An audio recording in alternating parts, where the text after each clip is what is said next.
Hello, I'm Sherese Duncan with Great Ideas on CPCC TV, where we talk with entrepreneurs from startup to viable businesses. I have my solar energy, and I'm going to go talk to Suzanne Wilkerson with Avert Energy.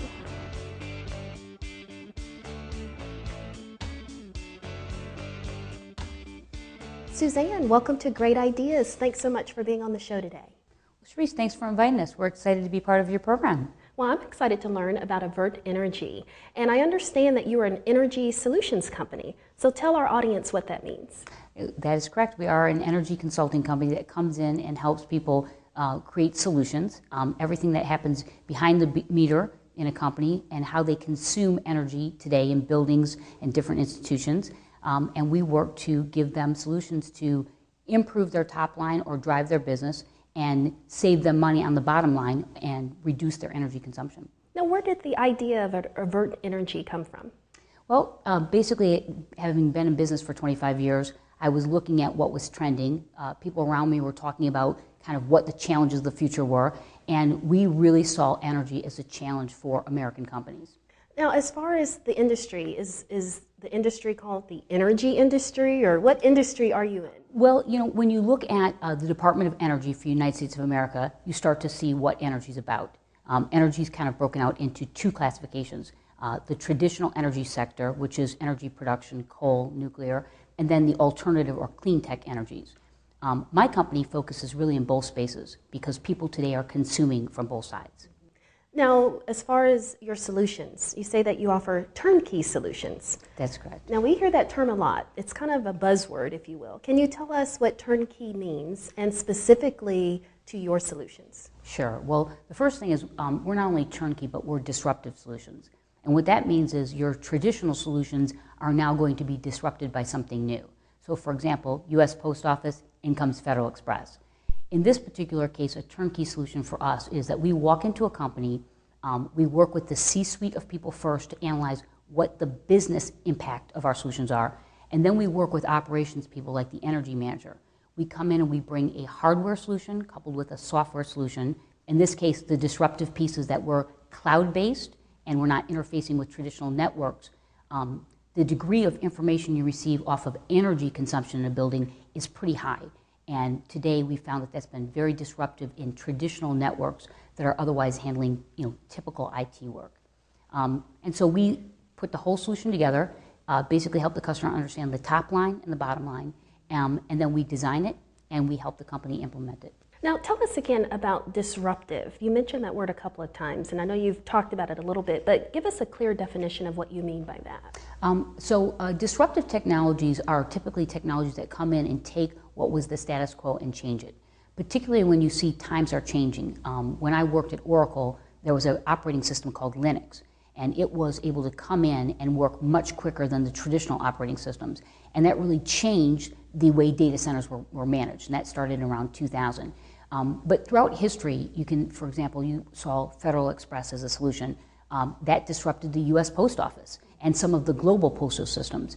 So typically, when you see mature businesses, disruptive technologies or solutions come in, and they change how things are done. They change the price points. They change possibly the speed to delivery. And so we've introduced this cloud-based energy efficiency hardware-software solution with a total turnkey, meaning we come in from day one, look at the business objectives, look at the energy consumption, implement the system, and give them measurable results year over year. And I know you and I talked before the show a little bit about strategic partnerships and how important that is for small business owners. So talk to us a little bit about your strategic alliances, like you mentioned, to get the work done and do a quality job. Well, part of our initial research, when we looked at the competitors in the marketplace and what was happening in energy, is we quickly realized that there were a few firms that were really well established and had high reputations. We came in with Optima Engineering. They built one of the first platinum LEED certified buildings in North Carolina. They are energy experts and are really accredited. So we ended up meeting the owner, Keith Pale, and signing a legal binding strategic alliance agreement for delivery of our solution. Then we also found a second company who has really co-created the hardware and software and cloud solution with us, Livingston and Haven. And they're a third generation company, also very accredited. So those two relationships really brought credibility to our organization, helped us bring that deep expertise where we were drawing more from our business relationships. They were able to help us create the right solutions, tried and true things, and yet still bring in disruptive technology because they understood the baseline. And it sounds like, you have to have a team of people that are not only qualified and have the skill sets, but I think that are really interested in what you're doing and interested in the industry. Have you been successful in finding good team members? Oh, absolutely. I would definitely say this is a passion-based business. It's not something that you can do if you really just don't have the drive. The other thing that we found when we're looking at business, because of our tenure, is values are very, very important. So integrity, how you go about getting things done, because there's more than one way to find a solution. But when you really think about an industry phase that we faced every day, the triple bottom line, people, planets, and profits, keeping those three things in balance is really important. We want companies to be happy, we want the people working in those companies to be happy, and we want the planet to stay good. Have you worked in this industry before? Did it just intrigue you? Well, it's a very good question. So after 20 plus years in the corporate world, I've always had a passion around energy, renewable energy, sustainability, recycling, green. I was born and raised in Canada. I think it came from the genes, yes. And I've always had a passion around that. And I wanted to eventually, I didn't know what it was, but I want to eventually get into green. And this opportunity with Avert came about. Suzanne's and her values and some of the ways that the company goes to market was exactly what I wanted to. So I was able to tie my business experience with the passion that I've had in this company, which is wonderful. So we all bring something to the company, different skill sets and so on. My background being process, change management, obviously Six Sigma, I tend to be the guy that handles the operational side of the house, or project plans, or how to go to market with our DMAIC methodology. We tend to apply that as a company, but I'm the guy that structures it a lot around going out to bids or with some of our clients and making sure that we execute accordingly on those processes and hence secure the order. We don't want to go out to market haphazardly, recommend a solution that doesn't work, and then fall on our faces later with our client. Our client satisfaction is very key, and so we apply those methodologies to make sure we're successful. I think that's the biggest piece that I bring to the company. How did you find CPCC Institute for Entrepreneurship? Well, we came out and we were looking at obviously starting a company, and it's kind of tough when you're at a later stage in life, yes. And you say, okay, well, where's the beginning and where's the middle and where's the end? So we actually saw an advertisement for the Kauffman Institute, and it was being deployed by CPCC, and we went into this program called the Fast Track. They basically took a year's curriculum and distilled it down to 6 weeks. And that was really a good solution for us because we didn't have time to go back to school per se. But dedicating 1 day a week for 6 weeks was an ideal timeline. And obviously it was a very rigorous course that CPCC orchestrated and just kind of gave you soup to nuts. What did you need to do to think about, engage, and build out a business platform? And I've been in business 16 years, so I definitely understand about going back to school and getting your education, but an offering like Central Piedmont Community College's Institute for Entrepreneurship and the classes and the programs and the staff, I think is a great asset to any entrepreneur. Well, always wanting to grow is very important, and the shift now moving from the traditional banking sector or industrial sector with GE into green and sustainability, I knew that I had certainly some gaps in my portfolio. So I was very interested. I went online to CPCC and looked up classes around sustainability and renewable energy and so on, and found exactly the classes I was looking for, namely a class with Professor Moody, who is a LED certification class, which was right up my alley. And as I read the description, it talked about how it incorporates into building design, how it works with commercial applications, which is a sweet spot for our customer base. And then it also talks about measurement, which is, again, right tied into our methodology around Six Sigma and capturing metrics and proper measurements in order to implement the right solutions. So, we've been there, the 3-year, the 5-year, the 7-year-old businesses, and any tips that you can give our audience out there of how to stay motivated and push forward? Yes, definitely. In my perspective, number one, follow your passion. because there's nothing easy, and you will be able to do it if you're passionate about it. The second thing is it takes a village. You know, surround yourself with organizations like CPCC, strategic alliance partners, because they will help you through the rough parts. And probably lastly, I would say, you know, look at the financial aspects. You really plan for the 3 and 5 year and back your way out of it, because it does take a lot of resources and it takes time.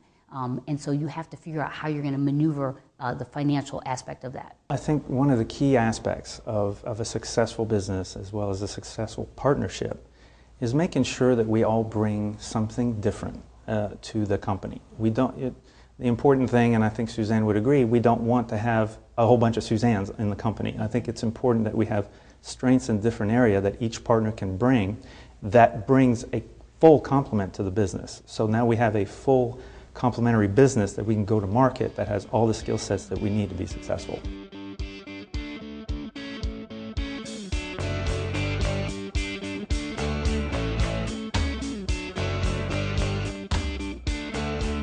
That energy lesson was great. Suzanne and her team were wonderful. Now I'm going to go speak with Duran Rathod of DR Construction, Inc. We're actually meeting him at his home, which was his first construction project.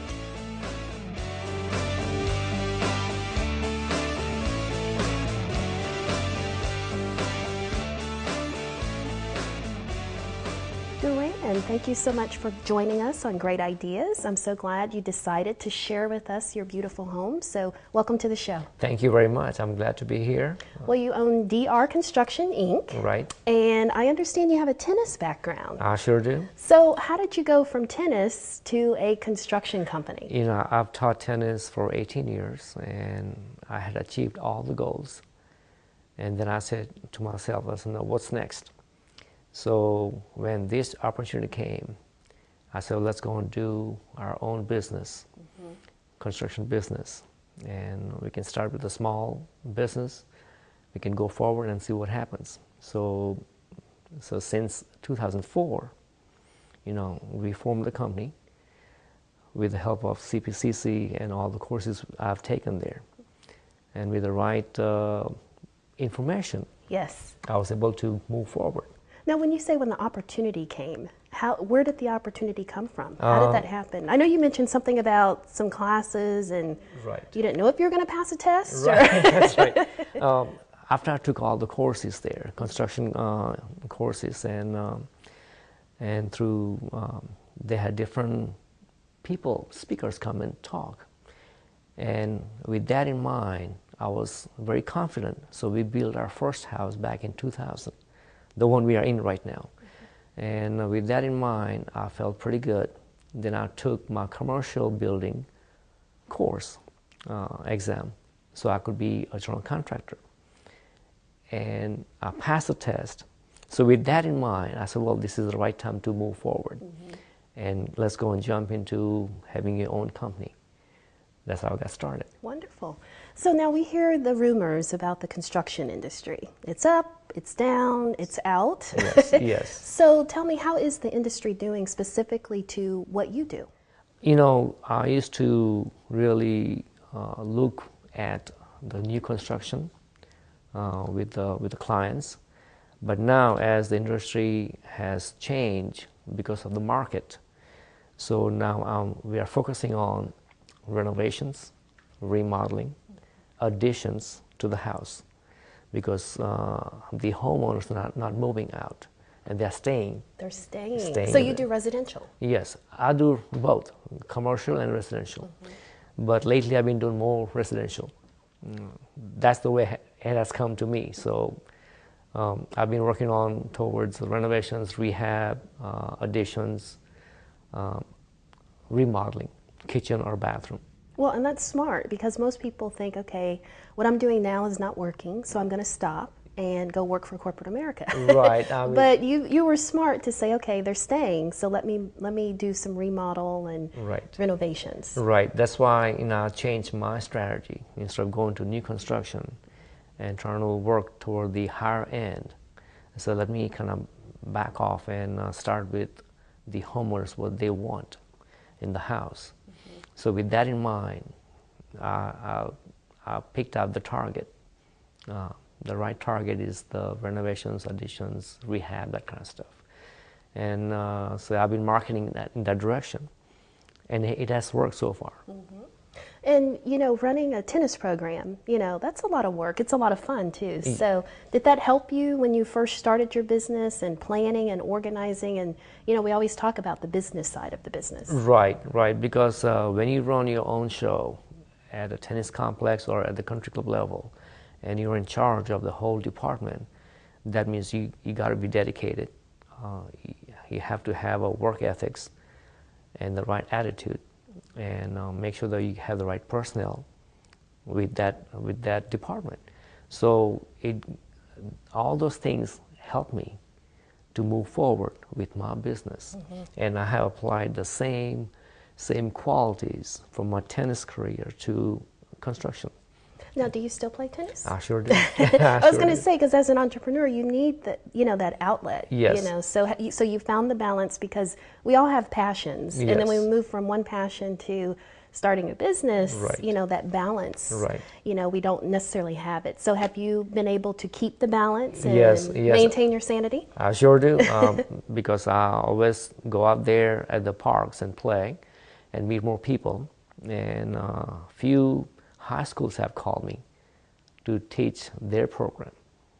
It's like a two months program, so that's fine. You know, I can have that in the afternoon and talk to more people and what they do. And passion is to teach the young kids. Yeah. So that's a good thing. Well, and it's a way for you, like you said, to stay connected to the community. Right. So it's connections for DR Construction. That is correct. That is correct. So what about marketing and sales? How are you doing or getting your name out there, especially with what people say about the construction industry? Right. I've got my own website, Facebook, LinkedIn. All those pages are there. You're social networking? Yes, I am. That's good. With the core class I took at CPCC, that has gone into more depth. What we want to do to achieve our goals. Mm-hmm. So I've been following that format. So I was able to get the website started, and Facebook and the LinkedIn and the YouTube. So I'm getting in that mainstream. Yeah, you're on YouTube? Well, we will be shortly. So what do you have plans for YouTube? Are you going to be demonstrating your homes and the way that you construct the homes and renovate? Right. Behind the scenes, what happens and how the things work, mm-hmm. and give them some tidbits, what to do, what not to do during the winter months or the summer months, you know, how things work in the house. So we can give those kind of tips on YouTube and let people know how things work.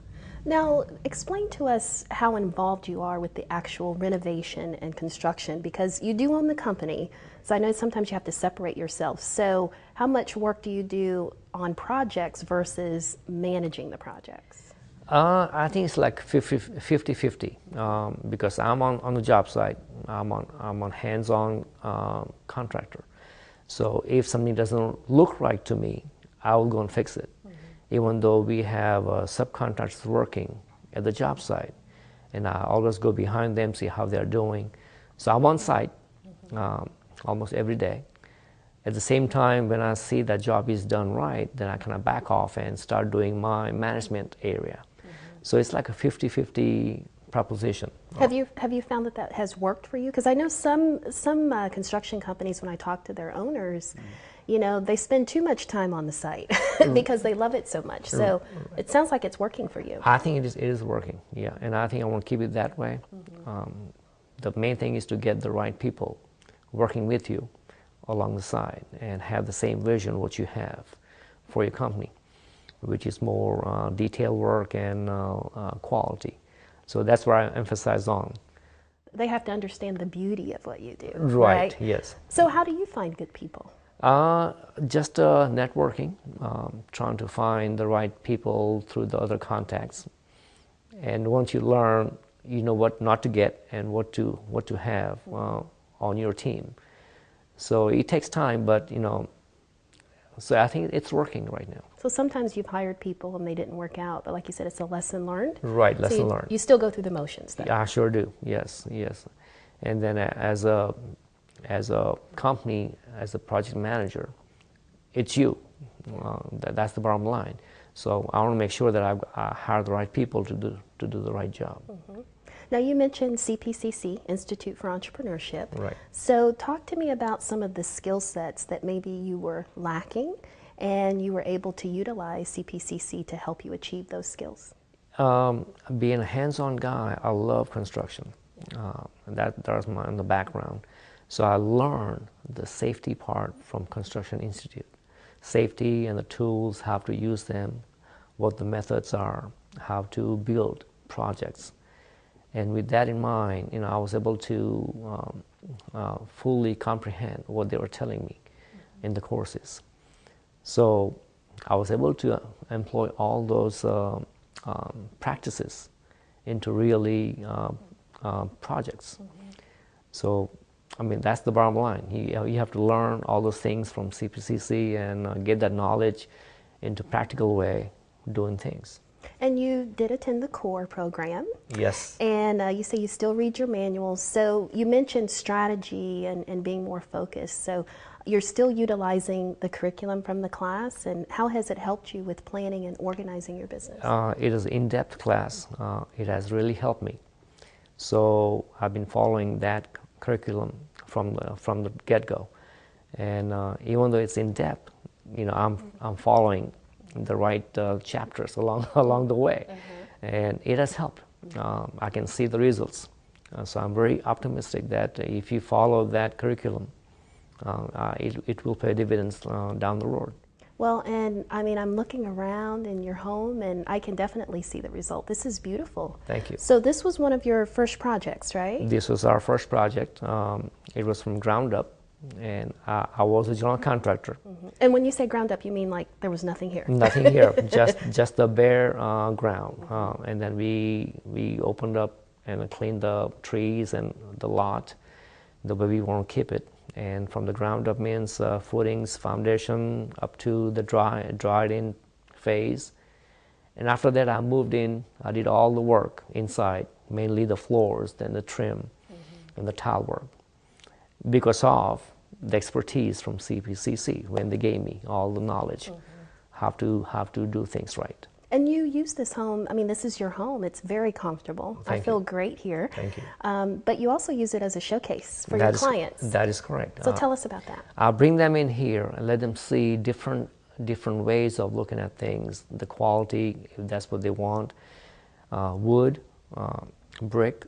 It's beautiful. Yeah, so they can pick and choose what they like. And once they know that I'll go beyond just the basic code of the city, then they understand, hey, this is a well-built house. So with that in mind, I'll bring them here, let them see the product. Well, and I think that's great. Most entrepreneurs don't want people to come to their Yes. come to their homes and their home office. So that just shows how much pride you have in your work and how well you construct homes. Yes, yes. So let's leave our audience with 3 tips. Okay. Especially those who are in the construction industry and they're not adapting to change. So what 3 things can you tell them to focus on if they want to maintain their business and move forward? Loyalty to the customer, number 1. Number 2 is dedication. You have to wear different hats at this time in your business. And number 3, listen to your homeowners, what they're saying, what they want.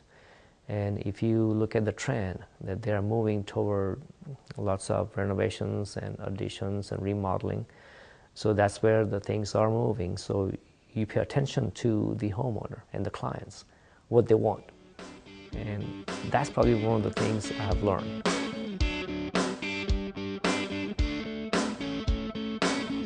Thanks for joining us with Great Ideas. If entrepreneurship is on your agenda, go to cpcc.edu and do a search for entrepreneurship. This is Sherese Duncan with Great Ideas.